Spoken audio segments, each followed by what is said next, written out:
అందరికీ నమస్కారం. మన ఆంధ్రప్రదేశ్లో నూతన ప్రభుత్వం ఏర్పడింది.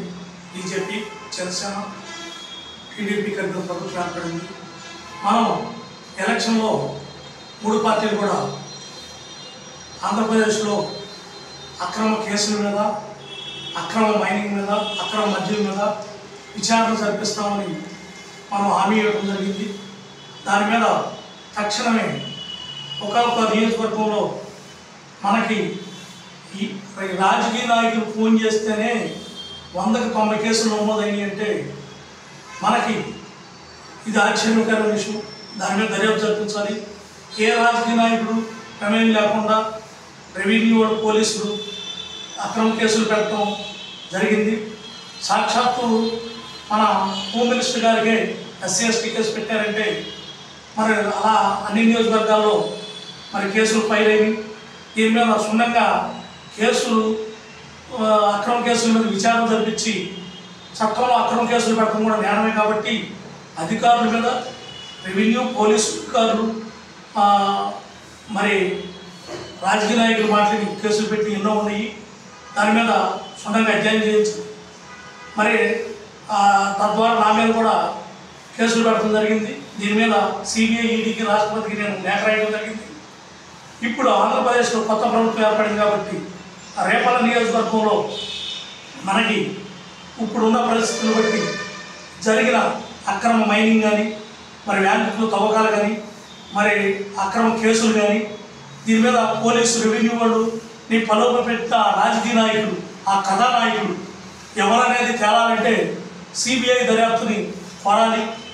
సిబిఐ దర్యాప్తు చేస్తే తక్షణమే కొన్ని 100 కోట్లు ప్రజాధనం దుర్వినియోగం కాబట్టి అవన్నీ కూడా మనం ప్రజాధనాన్ని కాపాడాల్సిన ధర్మం ఉంది.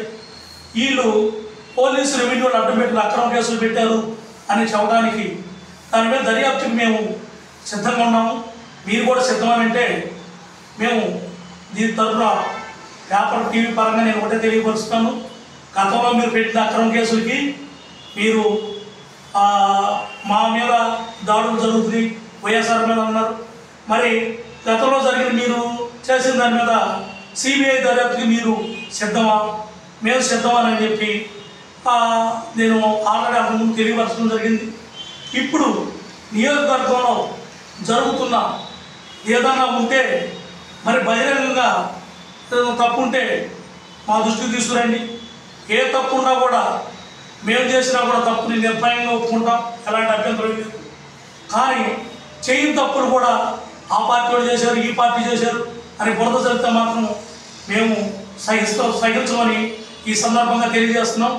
మీరు సాక్షాత్తు హోమ్ మినిస్టర్ మీద ఎస్సీ ఎస్టీ కేసు పెట్టారంటే ఇక సామాన్యుల పరిస్థితి ఎట్లా ఉందంటే దీన్ని బట్టి మనకు అర్థమవుతుంది.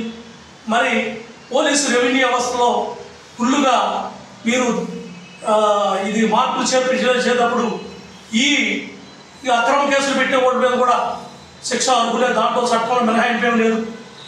దీని మీద అన్ని నియోజకవర్గాల్లో ప్రతి నియోజకవర్గంలో 100కి 90 కేసులు రాజకీయ నాయకుడు ప్రమేయంతోనే జరిగినాయని నేను బహిరంగ సవాలు సిద్ధమని, ఏదైనా సరే ఏ నియోజకవర్గంలో కూడా ఇలా జరగలేదనంటే నేను దీంట్లో ఏ శిక్షణ సిద్ధమేనని, దర్యాప్తుకి మీరు అంతకు ముందున్న పాలకులు, రాజకీయ నాయకులు ప్రమేయం లేకుండా కేసులు అనేవి జరగలేదని, కేసులు పూర్తిగా పోలీసు, రెవెన్యూ డిపెండ్ అయిపోయారని, ప్రభుత్వం మారటం వల్ల వీళ్ళు డైలమాలో పడ్డారు. ఇప్పుడు ఈ కేసుల్ని పూర్తిగా దర్యాప్తు చేసి దీన్ని ప్రేరేపించిన నాయకుల్ని, కథానాయకుల్ని శిక్ష పడేటట్టు చూడాలని, అంతేకాకుండా రేపల మున్సిపాలిటీలో జరిగిన అవకతవకలు కూడా మేము మరి ఇవన్నీ కూడా చంద్రబాబు గారి దృష్టికి తీసుకెళ్లాలని నిర్ణయించుకున్నాం.